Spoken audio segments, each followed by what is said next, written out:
Hello everyone, myself Nainima Raghuvanshi. Welcome you all in our online learning platform Let's Study India. Previous video में हमने discuss करा था Mendel के बारे में और कुछ टर्मिनोलॉजीज के बारे में। ये सारी चीज़ें हम डिस्कस कर चुके हैं। अगर आपको वो वीडियोस देखने हैं तो आप प्लेलिस्ट में जाके पहले की वीडियोस देख सकते हैं। आज के लेक्चर में जो हम डिस्कस करेंगे वो हम कुछ इन चीज़ों के बारे में डिस्कस करेंगे कि लाइक हमने मेंडल के बारे में जान लिया कि मेंडल ने एक्सपेरिमेंट किया, क्यों उनके एक्सपेरिमेंट को एक्सेप्ट किया गया, क्यों नहीं एक्सेप्ट किया गया, ये सारी चीज़ें हम देख चुके हैं। आज हम मेंडल के एक्सपेरिमेंट के साथ स्टार्ट करेंगे कि मेंडल ने एक्सपेरिमेंट किया क्या था, उनके जो दोनों क्रॉस हैं वो कौन कौन से क्रॉस हैं और क्या उनके लॉज और पोस्टुलेट्स हैं। ठीक है, तो चलिए स्टार्ट करते हैं आज का वीडियो।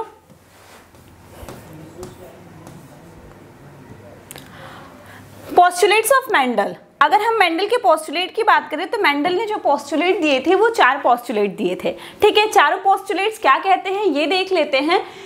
जो मेंडल ने एक्सपेरिमेंट करा था, मेंडल का एक्सपेरिमेंट क्या था? मेंडल का एक्सपेरिमेंट ये था कि उन्होंने हेरिडिटी को प्रूव करने के लिए एक मोनोहाइब्रिड क्रॉस दिया था और एक डाई हाइब्रिड क्रॉस दिया था। मोनोहाइब्रिड क्रॉस बोले तो मोनो मतलब सिंगल एंड डाई मतलब डबल। ठीक है, जब किसी एक सिंगल कैरेक्टर को लेके हम कोई क्रॉस कराते हैं जिससे हम हेरिडिटी को प्रूव करते हैं तो उस टाइप के क्रॉस को हम मोनोहाइब्रिड क्रॉस कहते हैं। और जब यही क्रॉस हम क्या करते हैं, किसी दो कैरेक्टर को एक साथ लेके चलते हैं, साइमल्टेनियसली दो कैरेक्टर्स को लेके चल रहे हैं, उनके बीच में क्रॉस करा रहे हैं, प्रोजेनिस को देख रहे हैं कि क्या क्या रेशियो आने के चांसेस हैं, then this type of cross is called as dihybrid cross. तो मेंडल के जो पोस्टुलेट्स थे, मेंडल ने 4 पोस्टुलेट दिए थे। ये पोस्टुलेट जो थे इनके एक्सपेरिमेंट पे बेस्ड था। चारों पोस्टुलेट्स क्या कहते हैं ये देख लेते हैं।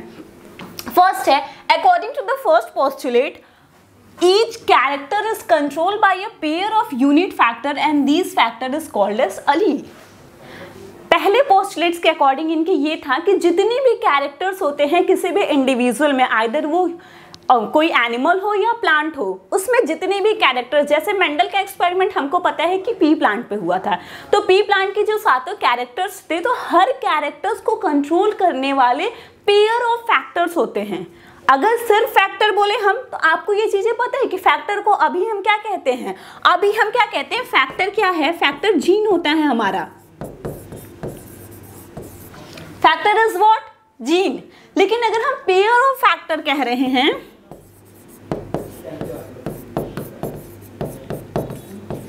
तो हम किसकी बात कर रहे हैं, तो हम अलील्स की बात कर रहे हैं, क्योंकि हमको पता है कि एक जीन में क्या होते हैं, पेयर ऑफ अलील्स होते हैं। ठीक है, पेयर ऑफ अलील्स मिलके ही एक जीन्स बनाते हैं। तो पहले पोस्टुलेट के अकॉर्डिंग यही था कि फर्स्ट पोस्टुलेट के अकॉर्डिंग जो भी कैरेक्टर होते हैं is control by a pair of unit factor.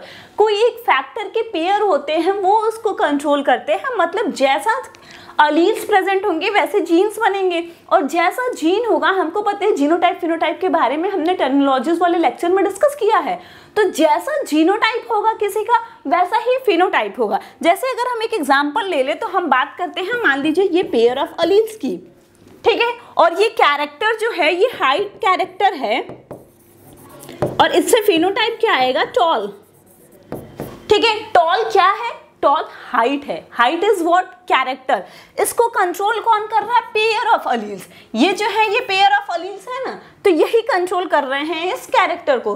तो मेंडल का फर्स्ट पोस्टुलेट जो है वो यही कहता है कि जो भी कैरेक्टर्स होते हैं वो कंट्रोल होते हैं किससे, पेयर ऑफ यूनिट फैक्टर, और इसी यूनिट फैक्टर के पेयर्स को हम क्या कहते हैं, हम अलील्स कहते हैं। ठीक है, ये तो इतनी बात होगी। नाउ सेकंड क्या है, सेकंड पोस्टुलेट क्या है? सेकंड पोस्टुलेट के अकॉर्डिंग बात करें, इफ 2 डिस्क्रीट यूनिट और factor present and individual only one, यहाँ पे एन होगा, individual only one of them express itself and called as dominant factor while those which not express itself is called as recessive factor। पहला postulate ये था कि पहली बात कि कोई भी कैरेक्टर अगर देखना है तो उस कैरेक्टर के लिए प्रेजेंट क्या होगा, तो भैया उस कैरेक्टर के लिए पेयर्स ऑफ अलील्स होंगे, जैसा पेयर ऑफ अलील होगा वैसा कैरेक्टर होगा।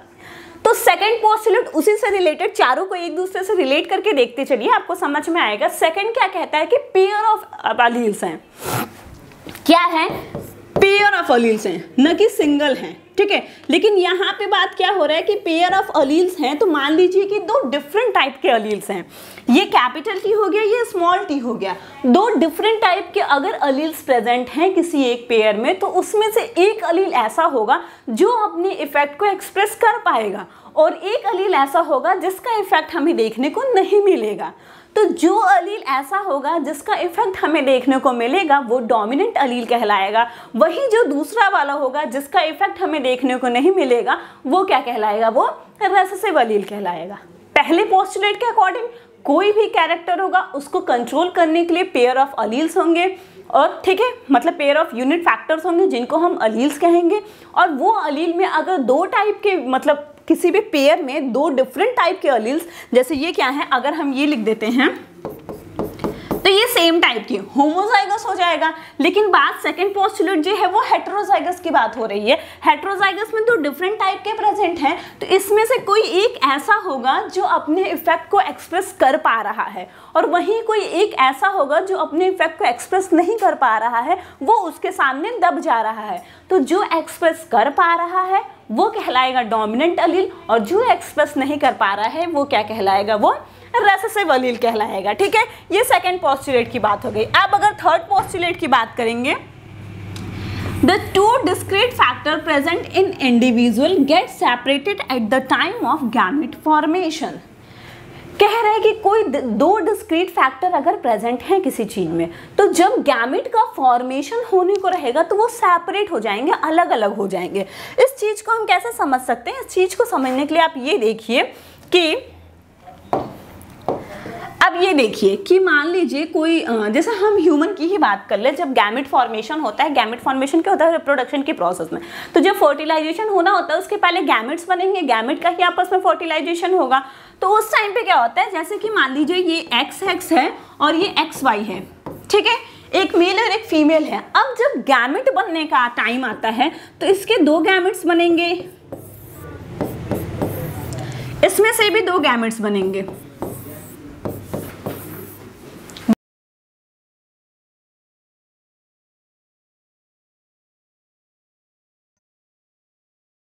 इसमें से कोई एक ही आएगा, मतलब इसमें से, इन दोनों में से कोई एक आएगा, कोई भी आए होगा X, इन दोनों में से भी कोई एक आएगा, या तो X आए या तो Y आए, दोनों नहीं आएंगे। ठीक है, तो क्या हो रहा है, देखिए दोनों साथ में प्रेजेंट है, ये भी साथ में प्रेजेंट है, ये भी साथ में प्रेजेंट है।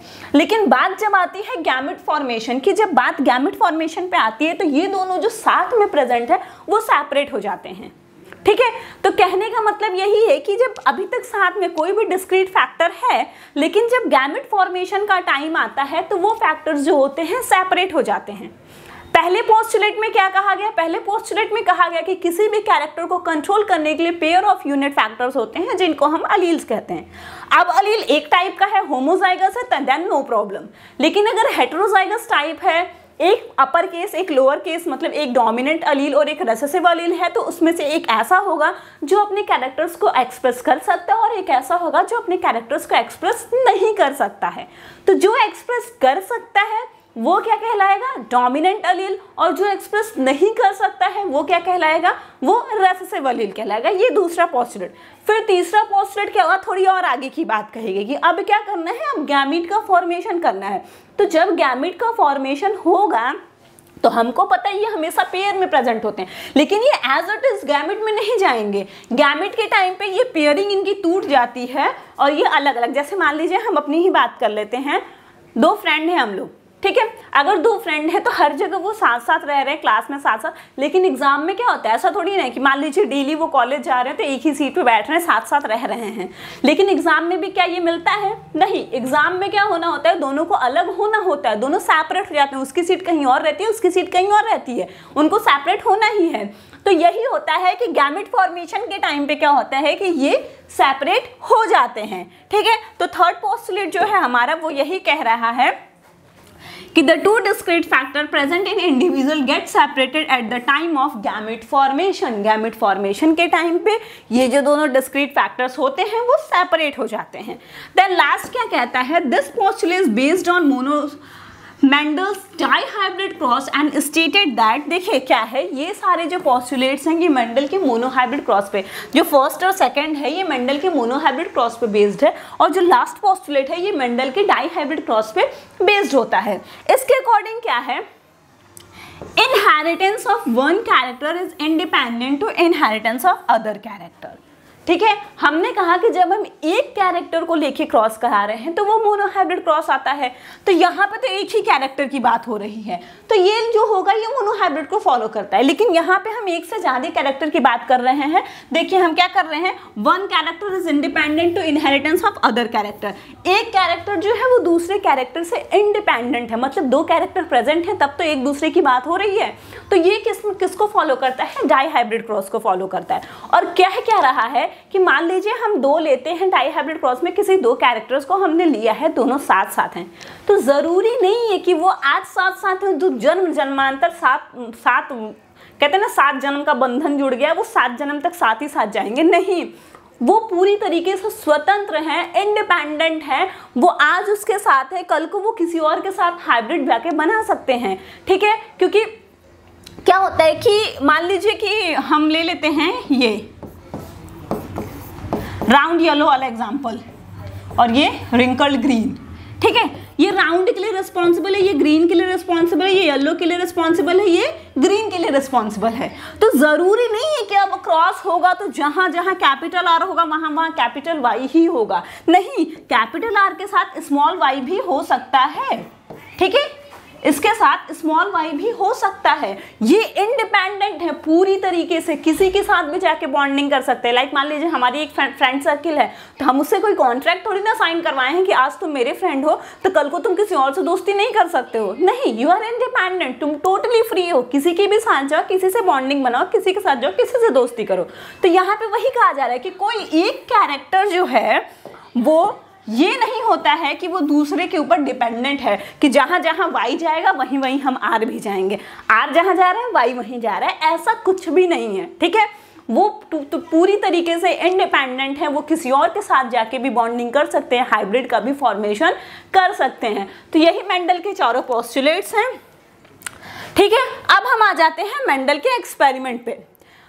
मेंडल के एक्सपेरिमेंट की अगर हम बात करें तो चाहे डाइहाइब्रिड हो चाहे मोनोहाइब्रिड हो, एक्सपेरिमेंट कोई भी हो, उसके लिए 3 बेसिक रूल्स हैं। ठीक है, 3 बेसिक रूल्स क्या क्या हैं, देखो, Mendel experiment was performed in 3 stages, 3 stage में उनके एक्सपेरिमेंट कंप्लीट होते हैं। फर्स्ट स्टेज क्या है, selection of true breeding plant. ठीक है, एक पहले क्या करना होगा, अगर आपको ऐसा एक्सपेरिमेंट करने का मन है कि हम भी मेंडल जैसा एक्सपेरिमेंट करेंगे, तो सबसे पहला स्टेप आपको करना है, एक ट्रू ब्रीडिंग प्लांट लीजिए। ठीक है, क्या करना है, एक ट्रू ब्रीडिंग टाइप का प्लांट का सिलेक्शन करना है, एंड ही सेलेक्टेड 7 ट्रेट्स और characters of the true breeding variety of plant. True breeding variety होती क्या है, on self pollination true breeding variety give the same trait, कि अगर सेल्फ पॉलिनेशन आप कराते हैं तो सेम ट्रेट ही आना चाहिए।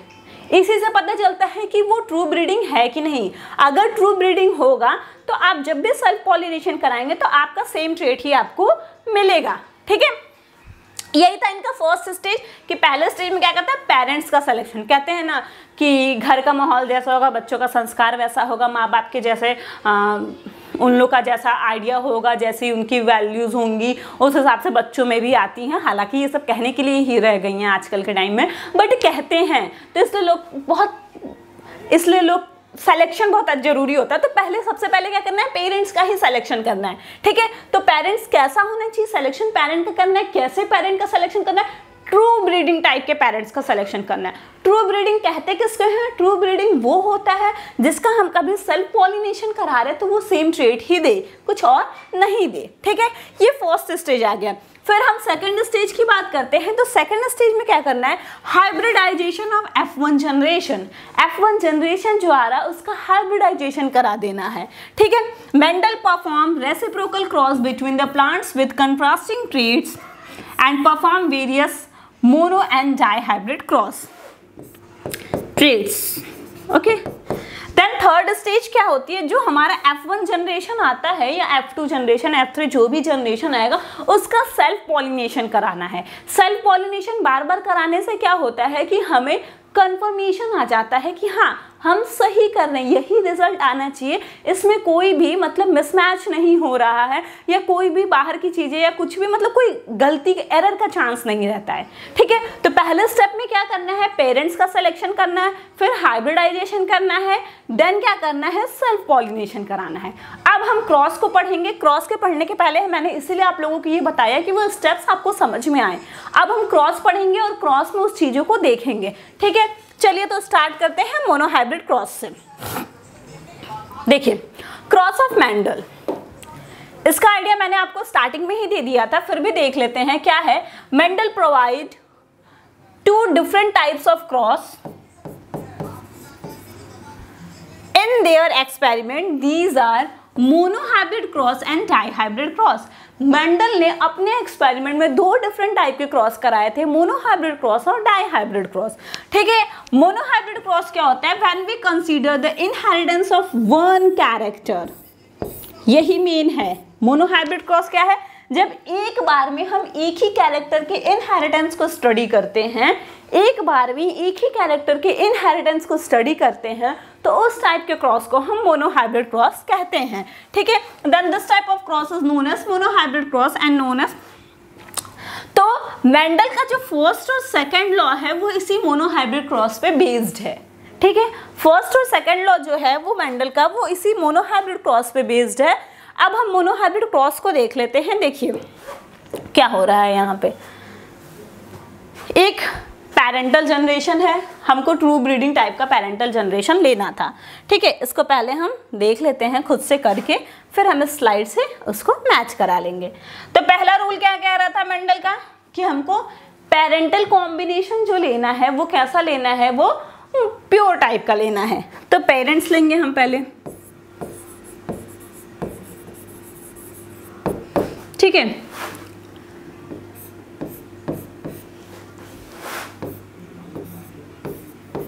ठीक है, प्योर टॉल है और ये प्योर ड्रॉफ।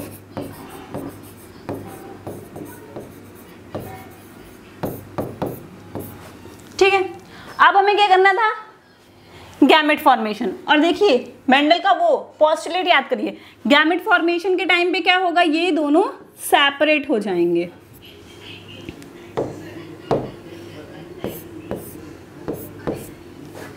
बन गया, इधर भी देख लेते हैं।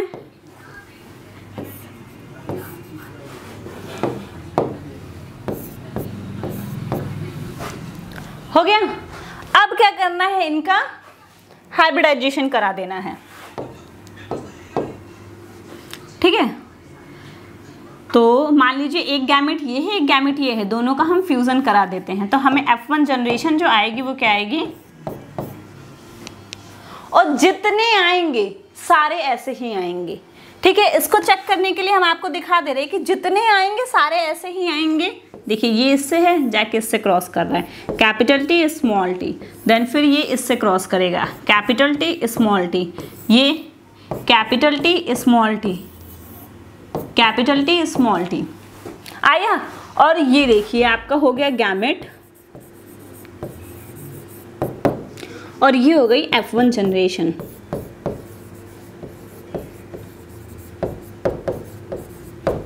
ठीक है, ये हो गया गैमेट और ये हो गया F1 जनरेशन। अब देखिए सारे कैसे आ रहे हैं ये। अब मेंडल के सेकंड पोस्टुलेट को याद करिए कि अगर हेटेरोजाइगस कंडीशन है तो उसमें अगर एक डोमिनेंट एक रेसेसिव प्रेजेंट है, तो जो डोमिनेंट होगा कैरेक्टर्स हमेशा क्या होंगे, उसी के शो होंगे, कैरेक्टर्स क्या होंगे, उसी के। तो इसमें भी एक डोमिनेंट है, इसमें भी एक डोमिनेंट है, इसमें भी एक डोमिनेंट है, इसमें भी एक डोमिनेंट है।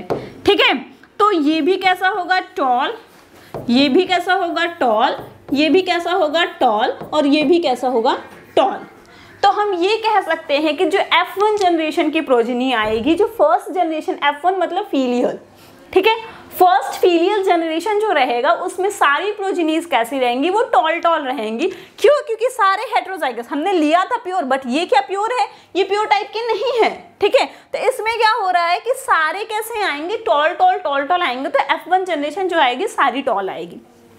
इसके बाद मेंडल के दिमाग में एक बात आता है कि भाई अब क्या है, उनको जीनोटाइप तो दिख नहीं रहा है कि टॉल आया है, बस फिनोटिपिकली वो देख पा रहे हैं कि मॉर्फोलॉजिकली वो देख पा रहे हैं कि सारे प्लांट टॉल टॉल आ गई हैं, बट उनको ये थोड़ी ना दिख रहा है कि अंदर की जीन्स कैसी हैं।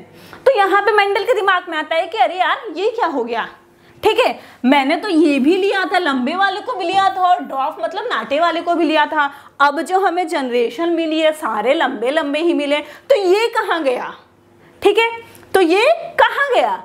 तो ये फिर क्या करते हैं, यहाँ पे मेंडल क्या करते हैं, फिर इसका F1 जनरेशन जो रहता है उसकी सेल्फिंग कराते हैं, ठीक है। एक मिनट, इतना समझ में आ गया होगा। फिर यहाँ पे क्या करते हैं, मेंडल F1 जनरेशन की सेल्फिंग कराते हैं। तो F1 जनरेशन क्या आया है, ये और ये, ठीक है। तो सेल्फिंग मतलब उसका सेल्फ क्रॉस कराना है, जो है उसी से क्रॉस करा देना है। तो अब देखिए यहाँ पे क्या हो रहा है, capital T small t, capital T small t, यही 4 गैमेट्स बनेंगे। कैपिटल T हो जा रहा है, कैपिटल T स्मॉल t हो जा रहा है, capital T small t, small t small t। अब यहाँ पे जब मेंडल आते हैं और जब यहाँ पे मॉर्फोलॉजी स्टडी करी जाती है तो ये टॉल दिखता है, ये भी टॉल दिखेगा, ये भी टॉल दिखेगा, और ये क्या दिखता है, ड्वार्फ। अब मेंडल के दिमाग में आता है कि यार ये क्या कोई जादू हो रहा है, कोई मैजिक हो रही है कि जो हमें F1 जनरेशन, हम पेरेंटल कॉम्बिनेशन जो लिए थे वो हमें F1 जनरेशन में तो देखने को नहीं मिली, एक उसमें से देखने को नहीं मिली, लेकिन वो F2 जनरेशन में वापस से दिख गई। तो यहाँ पे मेंडल को दिमाग में आता है कि यार कुछ तो है इसमें। तो फिर जब वो जीनोटाइप की स्टडी करते हैं तो उनको पता चलता है कि ओ, एक जो है वो डोमिनेंट टाइप का है, एक रेसेसिव टाइप का है, और जब डोमिनेंट के साथ रेसेसिव प्रेजेंट रह रहा है तो वो अपने इफेक्ट को शो नहीं कर पा रहा है, और वही वो रेसेसिव जीन जब एक बार फिर से होमोजाइगस कंडीशन में आ जा रहा है तो वो फिर से अपने इफेक्ट को शो करने लग रहा है। तो यहीं से कॉन्सेप्ट आता है डोमिनेंट और रेसेसिव का, ठीक है, यहीं से कॉन्सेप्ट जो आता है वो डोमिनेंट और रेसेसिव का आता है। अब आप इस चार्ट में भी देख सकते हैं, देखिए पेरेंटल कॉम्बिनेशन क्या लिया, capital T small t, gamete formation क्या, कैपिटल T, यहाँ पे स्मॉल t, जब दोनों का क्रॉस कराया मतलब हाइब्रिडाइजेशन जब कराया तो हाइब्रिडाइजेशन में ये वाला आया, और ये कैसे रहेंगे, सारे टॉल रहेंगे। फिर उसके बाद जब F2 जनरेशन, फिर हमने क्या पढ़ा था, third step is what, selfing of F1। अब हम क्या कराते हैं, सेल्फिंग करा देते हैं, F1 का सेल्फिंग कराया तो एक capital T,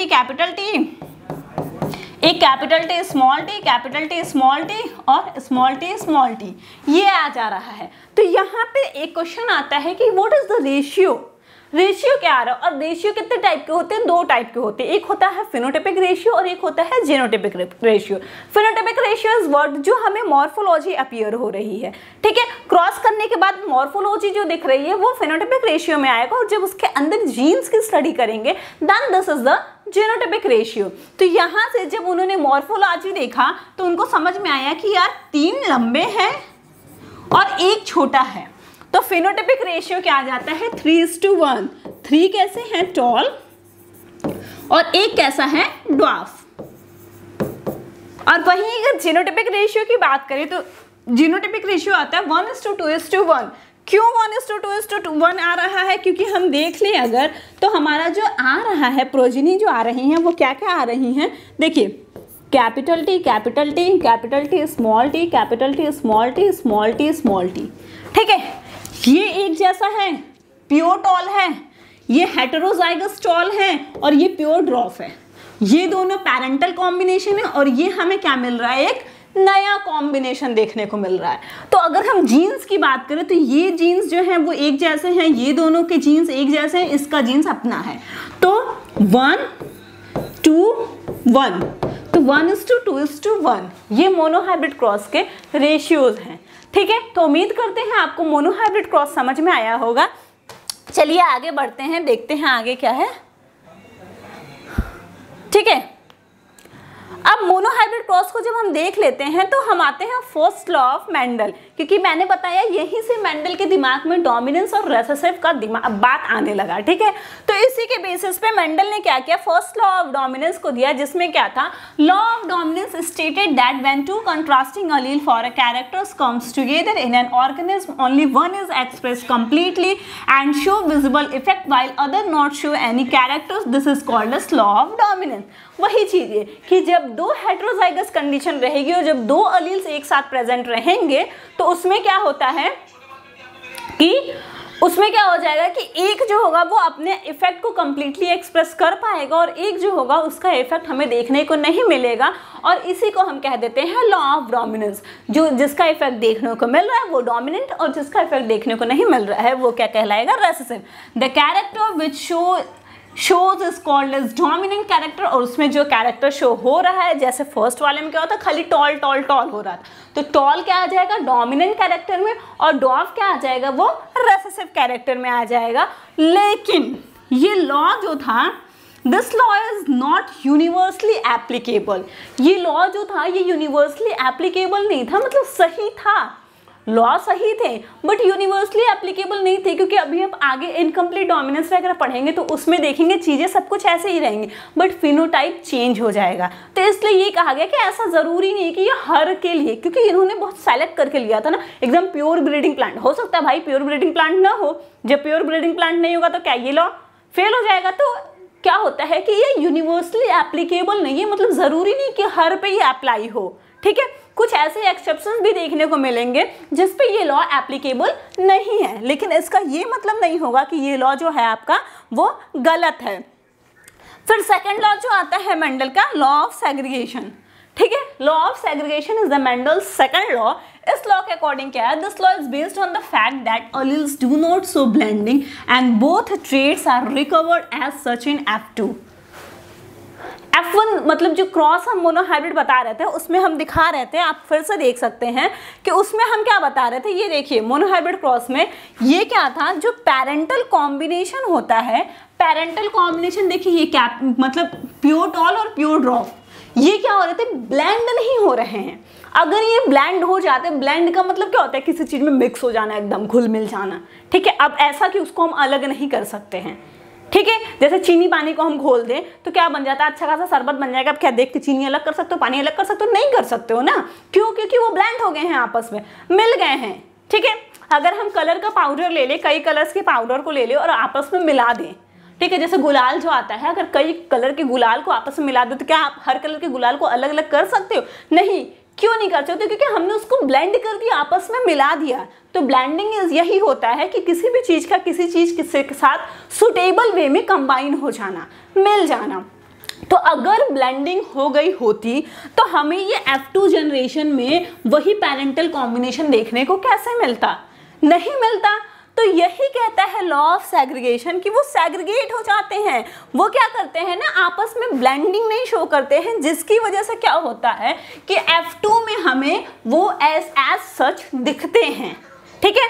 law of segregation यही कहता है, according to this law when two different alleles present together, जब दो डिफरेंट टाइप के अलील्स एक साथ प्रेजेंट होते हैं, then they are not intermix और ब्लेंडेड विथ ईच अदर, तो वो एक दूसरे से इंटरमिक्स या ब्लेंड नहीं होते हैं।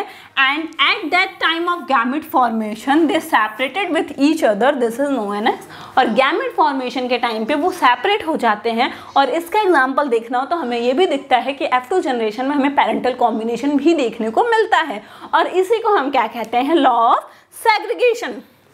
ब्लेंडिंग का मतलब मैंने बताया अभी, to combine with something in a suitable way, किसी के साथ या किसी चीज के साथ कोई चीज का कंबाइन होना एक सुटेबल वे में इज नोन एज ब्लेंडिंग, ठीक है। क्या है, this law is universal law because it is applicable for all types of sexually reproducing organism, ठीक है। क्या हो रहा था, मेंडल का जो फर्स्ट लॉ था, लॉ ऑफ डोमिनेंस, वो यूनिवर्सली एप्लीकेबल नहीं था, बट ये जो सेकंड लॉ है, लॉ ऑफ सेग्रीगेशन, ये यूनिवर्सल लॉ है, क्योंकि जितने भी सेक्सुअल रिप्रोड्यूसिंग ऑर्गेनिज्म हैं उन सब पे ये लॉ फॉलो होता ही होता है, ठीक है। तो आपको ये चीजें समझ में आई होंगी। अब आइए देख लेते हैं मेंडल्स की डाईहाइब्रिड क्रॉस को, ठीक है। डाईहाइब्रिड क्रॉस क्या है, a cross in which we study inheritance of two characters simultaneously. जब हम एक साथ साथ दो कैरेक्टर्स के इनहेरिटेंस को पढ़ते हैं, then this type of cross is known as dihybrid cross, ठीक है। और इस टाइप के क्रॉस को हम क्या कहते हैं, dihybrid cross. Mendel wanted to observe effect of one pair of allele on another in a heterozygous organism. Mendel क्या करना चाहते थे, एक मतलब जो अलील है उसका एक पेयर ऑफ अलील को इफेक्ट दूसरे पेयर ऑफ अलील्स पे देखना चाहते थे, इसलिए इन्होंने डाइहाइब्रिड क्रॉस को परफॉर्म किया। और जो मेंडल का थर्ड लॉ रहेगा वो इसी डाइहाइब्रिड क्रॉस पे बेस्ड रहेगा। तो यहाँ पे आपको एक चार्ट दिख रहा होगा डाइहाइब्रिड क्रॉस का। अब देखिए यहाँ पे क्या हो रहा है, क्या क्या हमने लिया है, सीड शेप और मेंडल के वो वाला याद है जिसमें मैंने सातों कैरेक्टर्स और उनके कंट्रास्टिंग ट्रेड्स बताया था। तो सीड का शेप भी दो टाइप का था, राउंड और रिंकल। देखिए कैपिटल आर जो है ये किसके लिए रिस्पॉन्सिबल है, राउंड के लिए। स्मॉल आर जो है वो किसके लिए रिस्पॉन्सिबल है, रिंकल्ड के लिए, ठीक है। कैपिटल आर राउंड के लिए और स्मॉल आर जो है वो रिंकल्ड के लिए। एक कैरेक्टर तो सीड शेप हो गया। अब हम दूसरा कैरेक्टर क्या ले रहे हैं, सीड कलर, ठीक है। सीड कलर में क्या हो रहा है, कैपिटल वाई जो है वो येलो के लिए रिस्पॉन्सिबल है और वही स्मॉल वाई जो है वो किसके लिए रिस्पॉन्सिबल है, ग्रीन के लिए, ठीक है। Capital Y is for yellow and small Y is for green. ये इन्होंने लिया और हम देख रहे हैं दो कैरेक्टर इन्होंने एक साथ में लिया, एक सीड शेप और दूसरा सीड कलर, ठीक है। अब क्रॉस को हम देखते हैं। क्रॉस देखिए क्या हो रहा है, हमको पता है कि कैपिटल आर लिया था इन्होंने राउंड के लिए, small R is for wrinkled, capital Y is for yellow and small y is for green। अब जो हमारा क्या कहते हैं फर्स्ट स्टेप क्या होता है मेंडल के क्रॉस का, प्योर वैरायटी, ठीक है। Capital R capital R capital Y capital Y, ठीक है। फिर आ जाएगा small R small R small Y small Y. अब गैमेट का फॉर्मेशन होगा तो गैमेट कुछ ये बनेगा और इसका गैमेट जो बनेगा वो कुछ ऐसा बनेगा। अब दोनों को हम क्रॉस करा देते हैं तो जो हमारी F1 जनरेशन आएगी वो ऐसी आएगी कुछ, ठीक है। ये क्या है, पेरेंट्स, गैमेट और ये F1 जनरेशन। अब इसमें से देखिए जो अपर केस है, ठीक है, ये जो अपर केस है कैपिटल और कैपिटल वाई, ये क्या है, डोमिनेंट कंडीशन है और जो लोअर केस होगा वो रेसेसिव कंडीशन होगा। तो हमको पता है कि जब एक डोमिनेंट प्रेजेंट होगा तो कैरेक्टर्स हमेशा उसी के शो होंगे, अगर जो रेसेसिव होगा वो उसकी प्रेजेंस में अपने कैरेक्टर्स को शो नहीं कर सकता। तो यहाँ पे अगर दोनों आर की बात करें तो कैपिटल आर है मतलब ये डोमिनेंट है तो ये प्रेजेंट है तो इसी का कैरेक्टर आएगा, और कैपिटल आर का कैरेक्टर क्या है, राउंड, तो कैसा आएगा, राउंड। और कैपिटल वाई कैसा था, येलो, ठीक है। राउंड येलो तो आ रहा है, राउंड येलो तो ये भी था,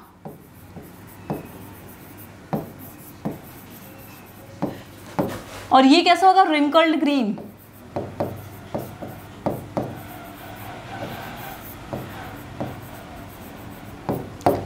लेकिन इसमें उसमें डिफरेंस देखने को मिल रहा है, ये प्योर है और ये हेटेरोजाइगस है। ये प्योर राउंड येलो है और ये कैसा है, हेटेरोजाइगस राउंड येलो है। तो ये हमारे F1 जनरेशन आ गई, ठीक। अब क्या रूल है, last is selfing of F1। तो हम अब क्या करेंगे, F1 की सेल्फिंग कर देंगे, ठीक है। चलिए F1 की सेल्फिंग करेंगे अब हम।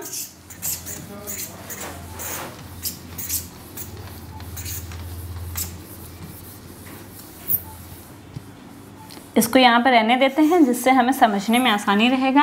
तो F1 आया क्या है, F1 आया था हमारा capital R small R capital Y small Y, और इसका क्रॉस हमें सेल्फिंग कराना है तो इसी से कराना होगा, ठीक है। अब गैमेट फॉर्मेशन करना है, इसका गैमेट कैसे फॉर्म होगा, तो सबसे बड़ा ये याद रखिएगा। देखिए ऐसे लिख लीजिएगा, कैपिटल आर के साथ एक कैपिटल वाई, फिर कैपिटल आर के साथ एक स्मॉल वाई, ठीक है। फिर एक बार स्मॉल आर के साथ एक कैपिटल वाई और स्मॉल आर के साथ एक स्मॉल वाई, ठीक है। ऐसे नहीं तो ऐसे कर लीजिए, एक 2 बार कैपिटल आर लिख लीजिए और 2 बार स्मॉल आर लिख लीजिए। एक बार इसके साथ capital Y small Y, capital Y small Y, ठीक है। ये आपका गैमेट फॉर्मेशन का हो जाएगा, ठीक है।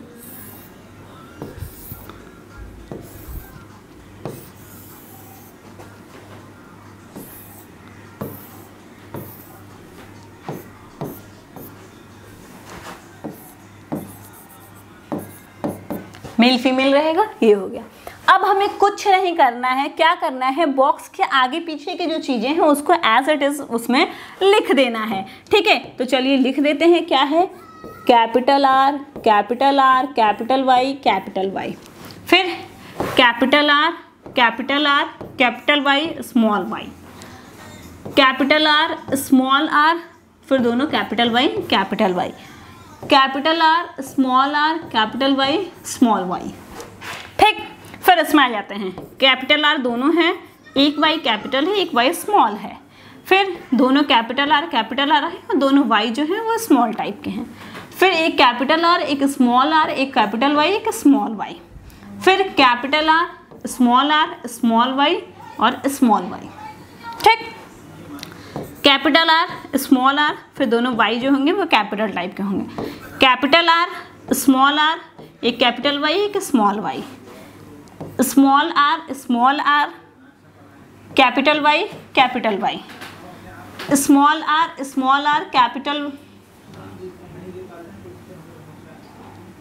Small R capital Y small Y, ठीक है।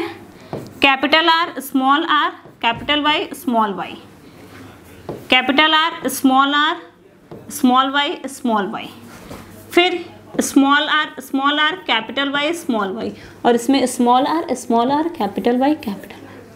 अब देखने वाली चीज क्या है, पैरेंटल कॉम्बिनेशन दिख रहा है, पैरेंटल कॉम्बिनेशन दिख रहा है, ठीक है। तो ये क्या हो जाएगा, round yellow, capital R is for round, capital Y is for yellow. फिर यहाँ पे दोनों कैपिटल आर है तो राउंड हो जाएगा, एक कैपिटल वाई है तो भाई डोमिनेंट है तो शो ही करेगा, फिर ये भी राउंड येलो आ जाएगा। यहाँ पे भी एक कैपिटल आर एक कैपिटल वाई है तो ये भी राउंड येलो आ जाएगा, फिर ये है तो राउंड येलो, ठीक। अब यहाँ पे भी देखिए कैपिटल आर कैपिटल वाई है round yellow, capital R capital Y है round yellow, capital R capital Y है तो राउंड येलो आएगा ही। ये चारों भी राउंड येलो रहेंगे, ये चारों भी राउंड येलो रहेंगे, 8 राउंड येलो हो गया, ठीक है। फिर देखिए कैपिटल आर से राउंड तो हो गया, लेकिन स्मॉल वाई से क्या था यहाँ पे, ग्रीन, तो ये कैसा आएगा, राउंड ग्रीन, ठीक है। ये भी राउंड येलो आ जाएगा, ठीक है। ये देखिए राउंड ग्रीन, ठीक। फिर इसकी बात करते हैं तो राउंड येलो, फिर इसकी बात करते हैं तो ये small R is for wrinkled yellow, ये आ जाएगा, ये भी रिंकल्ड येलो, और ये आ जाएगा आपका राउंड ग्रीन, और ये आ जाएगा रिंकल्ड येलो, ठीक है। और ये तो आएगा है रिंकल्ड ग्रीन जो हमने लिया था, ठीक। तो अब इसी बेसिस पे हम ये क्रॉस यहाँ पे देखिए सारी चीजें वही हैं, बिल्कुल सेम आया है। तो अगर हम इसके रेशियो को काउंट करते हैं तो देखिए राउंड येलो वाले कितने हैं, राउंड येलो 1 2 3 4 5 6 7 8 9, ठीक है। तो कितने आ जाएंगे, 9, ठीक। फिर इसके बाद रिंग का राउंड ग्रीन को देख ले, 1 2 3, ठीक है, 3। देन फिर अगर हम इसको देख लेते हैं रिंकल्ड येलो को, 1 2 3 और एक ये वाला पेरेंटल वाला 1। तो जो इसका रेशियो आता है फिनोटाइपिक रेशियो 9:3:3:1, ठीक है। क्या आएगा, 9:3:3:1। और यही अगर इसके जीनोटाइपिक रेशियो की बात करते तो इसका जीनोटाइपिक रेशियो जो होता है वो थोड़ा सा लंबा होता है, और वो होता है, बता दे रहे हैं हम आपको, देखिए